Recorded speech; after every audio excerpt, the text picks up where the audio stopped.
Hello नमस्कार दोस्तों, स्वागत है आपके अपने YouTube channel DS Rajput education में। तो साथियों, आज अपन लोग देखने वाले हैं बाल विकास एवं शिक्षा शास्त्र का प्रैक्टिस सेट पेपर दोस्तों, जिसमें कि आपको 1 से लेकर के 30 नंबर तक के क्वेश्चन आंसर रहेंगे। और साथियों, ये question answer UP TET, C TET, super TET जैसे एग्जाम्स में आपसे पूछे जाते हैं। तो आशा करता हूं कि आप लोग वीडियो में शुरू से अंत तक जरूर बने रहेंगे और जिस क्वेश्चन का आंसर आपको आता है उसका आप लोग कमेंट भी करते चलेंगे। ठीक है, तो चलते हैं बिना समय बर्बाद किए हुए डायरेक्ट क्वेश्चन आंसर देखते हैं। ठीक है, तो पहला क्वेश्चन दिया हुआ है कि सीखने में प्रयास व भूल के सिद्धांत का प्रतिपादन किसने किया था। तो दोस्तों जल्दी से बताइए अगर आपको इसका आंसर आता है, अगर आपको पहले से ही पता है तब। ठीक है, तो आशा करता हूँ आपने आंसर दे दिया होगा। साथियों, आपको इसका आंसर बता दें कि सीखने में जो प्रयास और भूल के सिद्धांत का प्रतिपादन किया था वो थायरनडाइक जी ने किया हुआ था। ठीक है, तो सी ऑप्शन आपका राइट आंसर हो जाएगा। और साथियों, आपको बता दें कि थायरनडाइक जी ने जो अपना प्रयोग किया था वो इन्होंने बिल्ली पर किया था। ठीक है, तो इतना आप लोग समझ गए होंगे। नेक्स्ट क्वेश्चन देखते हैं। सामान्य संयुक्त कोशिका में गुणसूत्रों के जोड़े होते हैं। तो सामान्य संयुक्त कोशिका में गुणसूत्रों के कितने जोड़े होते हैं। साथियों याद रखना, गुणसूत्रों में अगर जोड़े पूछे जाएं तब आप लोगों के लिए आंसर देना है 23 जोड़े होते हैं। ठीक है, और गुणसूत्र हमेशा साथियों युग्मों में होता है, जो कि मानव कोश में टोटल कितने होते हैं, 46 होते हैं। अगर जोड़े में पूछ लिया जाए तो इसको डिवाइड कर दीजिएगा, दो हो जाएंगे तो 23 23 के आपके 2 जोड़े बन जाएंगे। ठीक है, तो आपको राइट आंसर क्या देना है, 23 आपको राइट आंसर देना है। ठीक है, नेक्स्ट क्वेश्चन देखते हैं। सीखने की वह अवधि जब सीखने की प्रक्रिया में कोई उन्नति नहीं होती है तो वो क्या कहलाता है। तो साथियों आपको बता दें कि सीखने की वह अवधि जब सीखने की प्रक्रिया में अगर कोई उन्नति नहीं होती है तो वो क्या कहलाता है, तो वो साथियों सीखने का पठार कहलाता है। ठीक है, अगर आप लोग सीख जाओगे तब तो आपको वो उसमें क्या हो जाएगा, अधिगम कहलाएगा। लेकिन आप कोई चीज़ सीखते हो और सीखने की प्रक्रिया में कोई भी आपका उन्नति नहीं हो रहा है तो इसलिए उसको अपन लोग क्या कहेंगे, सीखने का पठार कहेंगे। ठीक है, तो सीखने की वह अवधि जब बालकों की सीखने की प्रक्रिया में किसी भी प्रकार का विकास नहीं होता है दोस्तों, तो इसे अपन लोग क्या कह देते हैं, सीखने का पठार। ठीक है, तो बी ऑप्शन आपका राइट आंसर हो जाएगा। नेक्स्ट क्वेश्चन देखते हैं। अधिगम है, तो अधिगम आप लोग जानते ही होंगे क्या कहलाता है। अधिगम व्यवहार में प्रत्येक परिवर्तन, परिपक्वता द्वारा व्यवहार में परिवर्तन, अनुभवों एवं परीक्षण द्वारा व्यवहार में परिवर्तन या उपर्युक्त सभी।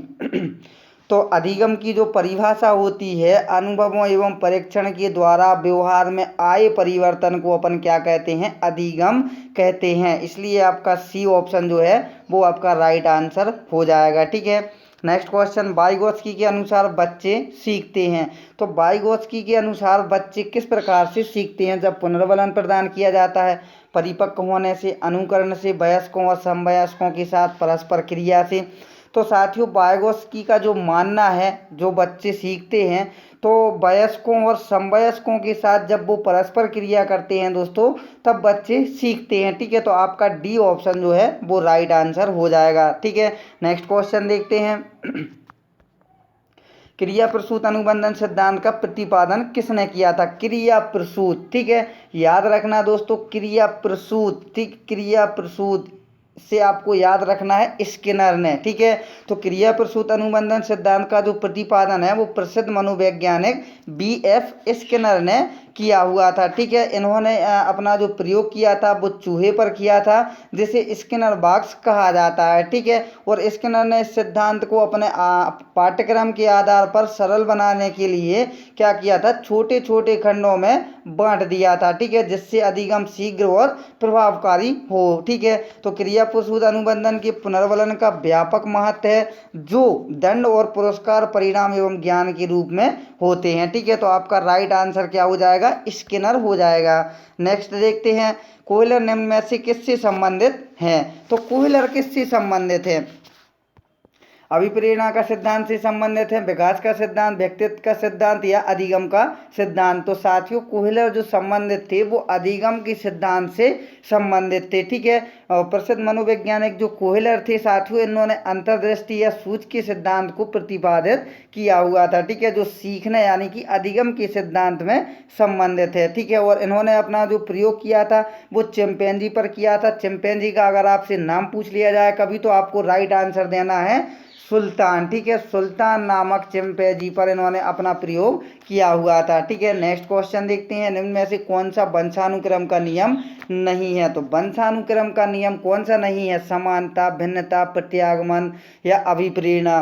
तो साथियों इसका जो राइट आंसर होगा, वंशानुक्रम का जो नियम नहीं है वो अभिप्रेरणा नहीं है। समानता हो सकती है, भिन्नता हो सकती है, प्रत्यागमन हो सकता है, लेकिन अभिप्रेरणा नहीं हो सकती है वंशानुक्रम का नियम, ठीक है। नेक्स्ट क्वेश्चन, संज्ञानात्मक संप्राप्ति का न्यूनतम स्तर क्या होता है? तो ज्ञान होता है, बोध होता है, अनुप्रयोग या विश्लेषण। क्या होता है? तो संज्ञानात्मक संप्राप्ति का जो न्यूनतम स्तर होता है साथियों वो होता है ज्ञान, ठीक है। तो ब्लूम के द्वारा जो संज्ञानात्मक संप्राप्ति को 6 भागों में विभाजित किया गया था, ठीक है। तो आप लोग देखिएगा, पहला हो जाएगा आपका ज्ञान, अवबोध, अनुप्रयोग, विश्लेषण, संश्लेषण और लास्ट में आएगा आपका मूल्यांकन, ठीक है। तो आपका राइट आंसर क्या हो जाएगा? ज्ञान हो जाएगा। नेक्स्ट क्वेश्चन देखते हैं। नेक्स्ट क्वेश्चन में क्या पूछा जा रहा है? सीखने के वक्र किसके सूचक हैं? तो सीखने के वक्र किसके सूचक होते हैं दोस्तों, बताइए जल्दी से आप लोग। तो सीखने के जो वक्र होते हैं वो सीखने की प्रगति के सूचक होते हैं, ठीक है। याद रखना, अगर आपसे क्वेश्चन पूछ लिया जाए कि सीखने के वक्र किससे सूचक होते हैं, तो सीखने की प्रगति के सूचक होते हैं, ठीक है। तो पहला ही ऑप्शन आपका राइट आंसर हो जाएगा। नेक्स्ट क्वेश्चन देखते हैं, निम्न में से कौन शेष से भिन्न है? तो जो शेष से भिन्न है वो आपको याद रखना है। ये क्वेश्चन साथियों आपको 2018 में पूछा गया था, यानी कि पिछला जो आपका एग्जाम्स हुआ था उसमें ये क्वेश्चन पूछा गया था, कौन शेष से भिन्न है। तो आपने क्या राइट आंसर दिया होगा? ड्राइव रिडक्शन सिद्धांत, ये शेष से भिन्न है।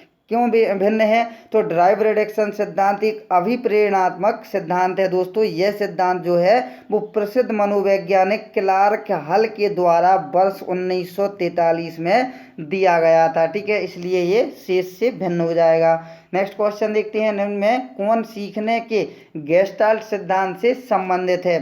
तो गेस्टाल्ट सिद्धांत से संबंधित कौन सा मनोवैज्ञानिक है? पावलोव, स्किनर, थॉर्नडाइक या कोहलर? तो जल्दी से आप लोग आंसर दीजिएगा।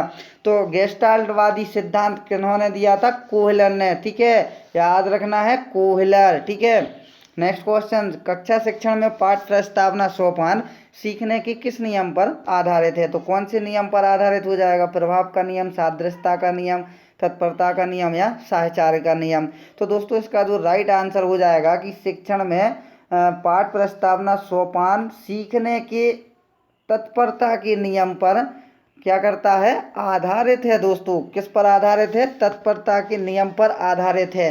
नेक्स्ट क्वेश्चन, निम्न में से कौन सा अधिगम के सिद्धांत का कारण नहीं हो सकता? अधिगम के पठार का कारण कौन सा नहीं हो सकता? प्रेरणा की सीमा, विद्यालय का असहयोग, शारीरिक सीमा, ज्ञान की सीमा। अब आपको जो ऑप्शन अच्छा लगे वही आपको आंसर देना है, ठीक है।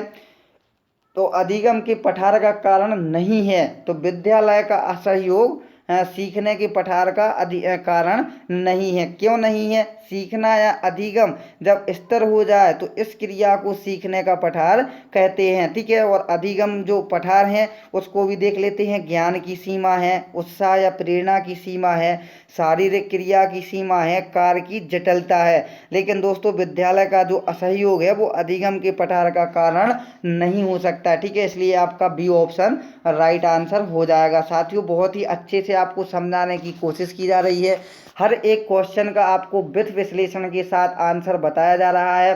तो दोस्तों अगर आप लोग इसी प्रकार से क्वेश्चन आंसर देखना चाहते हैं सभी सब्जेक्ट के, और आप लोग UP TET, C TET, super TET जैसे एग्जाम्स को क्रैक करना चाहते हैं तो साथियों ज़रूर हमारे साथ बने रहें। अगर आप लोग पहली बार यूट्यूब चैनल, आपके अपने YouTube channel DS Rajput education में विजिट कर रहे हैं तो चैनल को सब्सक्राइब करना बिल्कुल मत भूलिएगा। साथ में जो बेल आइकन आएगा उसको भी आप लोग ज़रूर प्रेस करिएगा। दोस्तों अगर आप लोग कोई सब्जेक्ट अलग से पढ़ना चाहते हैं तो हमें कमेंट बॉक्स में ज़रूर बताइएगा। आप लोग जौन सा भी सब्जेक्ट पढ़ना चाहते हैं आपको प्रोवाइड करा दिया जाएगा। ठीक है, तो साथियों अगर आप लोग नए हैं चैनल पर तो चैनल को जरूर सब्सक्राइब कर लें और साथ में जो बेल आइकन आएगा उसको भी आप लोग जरूर प्रेस कर लें। कोई डाउट हो आपको तो वो आप लोग कमेंट बॉक्स में पूछ सकते हैं। देखते हैं नेक्स्ट क्वेश्चन, अधिगम अनुभव और प्रशिक्षण के परिणाम स्वरूप व्यवहार में परिवर्तन है, यह कथन किन के द्वारा दिया गया था? कौन से मनोवैज्ञानिक थे?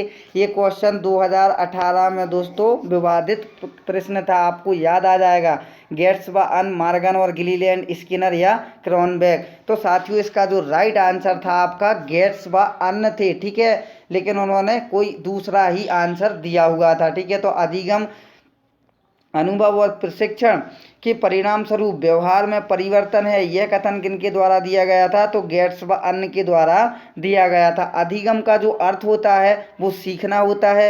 यह एक ऐसी प्रक्रिया होती है दोस्तों जो जीवन पर्यंत चलती रहती है और इसके माध्यम से हम ज्ञान को अर्जित करते हैं और अपने व्यवहार में परिवर्तन भी लाते हैं। ठीक है, अतः ये क्या है, ये गेट्स एवं अन्य मनोवैज्ञानिकों के द्वारा अधिगम को परिभाषित करने के लिए ये परिभाषा दी गई थी कि अधिगम अनुभव एवं प्रशिक्षण के व्यवहार में परिवर्तन है। ठीक है, तो यही आपका राइट आंसर हो जाएगा। नेक्स्ट क्वेश्चन देखते हैं, निम्न में से कौन सा शारीरिक विकास का एक प्रमुख नियम है? तो कौन सा प्रमुख नियम हो जाएगा? तो द्रुतगामी विकास का नियम आपका राइट आंसर हो जाएगा। ठीक है, तो शारीरिक विकास एवं सतत विकास है जो कभी मंद तो कभी द्रुत यानी कि तेज गति से होता है। ठीक है, तो द्रुतगामी विकास क्या है? शारीरिक विकास का प्रमुख नियम है। ठीक है, इतना समझ गए होंगे, बहुत हो जाएगा दोस्तों। नेक्स्ट क्वेश्चन देखते हैं, अंतर्मुखी व्यक्तित्व एवं बहिर्मुखी व्यक्ति का वर्गीकरण किसने किया था? फ्रायड ने, युंग ने, मन ने या फिर आल्फोर्ड ने? ठीक है, तो क्या हो जाएगा इसका आंसर? तो अंतर्मुखी व्यक्तित्व एवं बहिर्मुखी व्यक्तित्व का वर्गीकरण जो किया था वो युंग ने किया हुआ था। ठीक है, नेक्स्ट क्वेश्चन देखते हैं। नेक्स्ट क्वेश्चन देखते हैं, सीखने के नियम दिए थे। तो सीखने के नियम किसने दिए थे? ये क्वेश्चन अगर किसी को नहीं पता है दोस्तों तो आप लोगों के लिए बहुत ही शर्मनाक बात हो जाएगी। सीखने के नियम किसने दिए थे? सीखने के नियम आपको हमेशा ही याद रखना है, थार्नडाइक जी ने सीखने के नियम दिए थे। ठीक है, और इन्होंने अपना प्रयोग किस पर किया था? बिल्ली पर किया था। ठीक है, आप लोग इतना जरूर याद रखिएगा। नेक्स्ट क्वेश्चन, पियाजे के अनुसार बच्चों का चिंतन वयस्कों से डस यानी खालिस्तान में भिन्न होता है बजाय किसके? बताइए आप लोग, मात्रा प्रकार, आकार मूल परकता, प्रकार मात्रा या आकार किस्म? तो इसका जो राइट आंसर बनेगा, पियाजे के अनुसार बच्चों का जो चिंतन है वो वयस्कों से प्रकार में भिन्न होता है बजाय मात्रा के। ठीक है, तो क्या राइट आंसर होगा? सी ऑप्शन आपका राइट आंसर हो जाएगा। पूर्व संक्रियात्मक काल में आने वाली संज्ञानात्मक योग्यता है, तो क्या हो जाएगी वो योग्यता? जल्दी से बताइए अगर आपको आंसर आता है तब। ठीक है, तो पूर्व संक्रियात्मक काल में जो आने वाली संज्ञानात्मक योग्यता है वो लक्ष्य, दृष्टि, व्यवहार की योग्यता आपकी हो जाएगी। ठीक है, तो आपका सी ऑप्शन जो है वो राइट आंसर हो जाएगा। चलते हैं नेक्स्ट क्वेश्चन की ओर, विकास के परिणाम स्वरूप नवीन विशेषताएं और नवीन योग्यताएं प्रकट होती हैं, यह कथन किसने दिया हुआ था? दोस्तों वेरी वेरी इंपॉर्टेंट क्वेश्चन हो जाएगा आपका। यही क्वेश्चन दोस्तों आपसे एग्जाम्स में पूछे जाते हैं, UP TET, C TET, super TET, किसी भी आपका स्टेट लेवल का हो, शिक्षक पात्रता का एग्जाम्स हो, उनमें ये सभी आपसे क्वेश्चन इस प्रकार से क्वेश्चन पूछे जाते हैं। तो विकास के परिणाम स्वरूप नवीन विशेषताएं और नवीन योग्यताएं प्रकट होती हैं, यह कथन जो दिया था वो गैसेल ने दिया हुआ था। ठीक है, याद रखना, प्रसिद्ध मनोवैज्ञानिक गैसेल ने विकास के संदर्भ में कहा था दोस्तों कि विकास के परिणाम स्वरूप नवीन विशेषताएं एवं नवीन योग्यताएं प्रकट होती हैं, ये गैसेल का कथन है। ठीक है, याद रखिएगा आप लोग। नेक्स्ट क्वेश्चन, मूल प्रवृत्तियों को 14 प्रकार से किसने वर्गीकृत किया था? बहुत ही शानदार क्वेश्चन, ये भी आपका वेरी वेरी इंपॉर्टेंट क्वेश्चन हो जाएगा। साथियों अगर आपने इससे पहले एग्जाम्स दिया हुआ है UP TET, C TET, super TET का, तो आप लोग भी कहेंगे कि इसी प्रकार से क्वेश्चन पूछे जाते हैं। ठीक है, तो मूल प्रवृत्तियों को 14 प्रकार से जो वर्गीकृत किया था वो मैकडूगल ने किया हुआ था। ठीक है, तो मैकडूगल ने अपने जो 14 प्रकार से वर्गीकृत किया था, और ये अगर आपसे कभी भी पूछा जाए कि ये कहाँ के मनोवैज्ञानिक थे तो साथियों आपको बता दें ये अमेरिका के मनोवैज्ञानिक थे। ठीक है, कहाँ के थे? अमेरिका के मनोवैज्ञानिक थे। ठीक है, और साथियों इन्होंने मैकडूगल ने संवेग से संबंधित कितनी 14 मूल प्रवृत्तियों के बारे में बताया था, जिसमें प्रमुख रूप से कौन कौन सी थी? भय, प्रेम, ईर्ष्या, घृणा, कामुकता, क्रोध। ठीक है, ये सब इन्होंने मुख्य रूप से बतलाया था। ऐसे ऐसे इन्होंने कितने बतलाए थे? 14। ठीक है, नेक्स्ट क्वेश्चन देखते हैं। निम्न में से कौन सा सीखने के मुख्य नियमों में शामिल नहीं है? कौन सा सीखने के मुख्य नियमों में शामिल नहीं है? यानी कि आपको बताना है कि कौन सा जो इसमें से सीखने का नियम है जो मुख्य रूप से नियमों में शामिल नहीं है।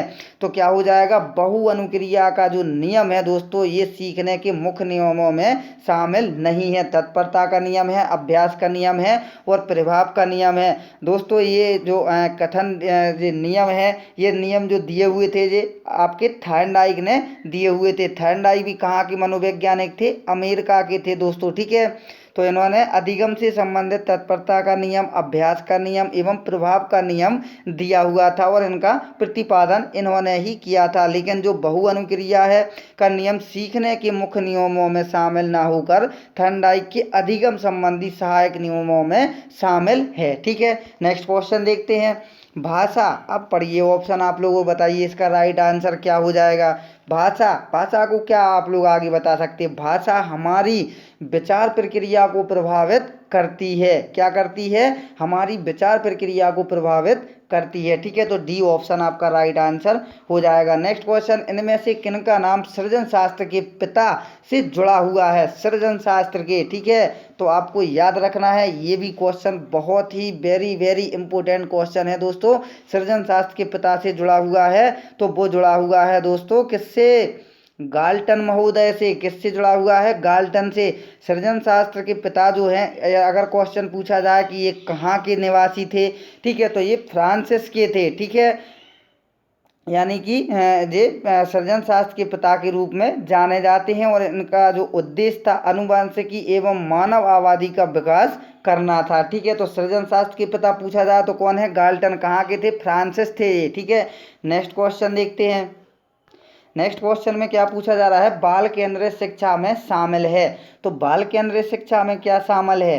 अगर आप लोग एक क्वेश्चन को पढ़ेंगे तो आपको तुरंत याद आ जाएगा कि बच्चों के लिए हस्तपरक गतिविधियां बाल केंद्रित शिक्षा में शामिल हैं। ठीक है, नेक्स्ट क्वेश्चन, निम्न में से कौन सा युग्म सही नहीं है? अब आपको युग्म छांटना है कि कौन सा सही नहीं है। ठीक है, तो कैसे छांटोगे आप लोग? सीखने का उद्दीपक अनुक्रिया सिद्धांत किसने दिया था? थायरनडाइक ने दिया था। सही हो जाएगा। ठीक है, नेक्स्ट है सीखने का क्रिया प्रसूत अनुबंधन सिद्धांत BF स्किनर ने दिया हुआ था, तो ये सही हो जाएगा।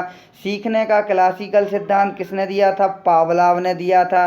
ठीक है, अब सीखने का समग्र सिद्धांत किसने दिया था? सीखने का समग्र सिद्धांत जो है वो शिक्षा का दर्शन है। ठीक है, ना कि हल है। तो जो नहीं है आपका युग्म गलत है, वो आपका डी ऑप्शन जो है वो गलत हो जाएगा। नेक्स्ट क्वेश्चन, विद्रोह की भावना की प्रवृत्ति निम्न में से किस अवस्था से संबंधित है? बहुत ही शानदार क्वेश्चन है। विद्रोह की भावना आपको बताना है कौन सी अवस्था में ये बच्चों में रहती है? बाल अवस्था, शैशवावस्था, पूर्व किशोरावस्था या फिर मध्य किशोरावस्था? तो दोस्तों ये रहती है जो विद्रोह की भावना की प्रवृत्ति जी के मध्य किशोरावस्था में रहती है। अगर आपसे क्वेश्चन पूछ लिया जाए कि मध्य किशोरावस्था कितने वर्ष से कितने वर्ष तक की मध्य मानी जाती है, तो आपको याद रखना है 13 से 15 वर्ष के बीच में मध्य किशोरावस्था, और पूर्व किशोरावस्था जो मानी जाती है वो 15 से 18 वर्ष में आपकी मानी जाती है। ठीक है, और आपसे किशोरावस्था पूछी जाए तो आपको याद रखना है 12 से 18 वर्ष में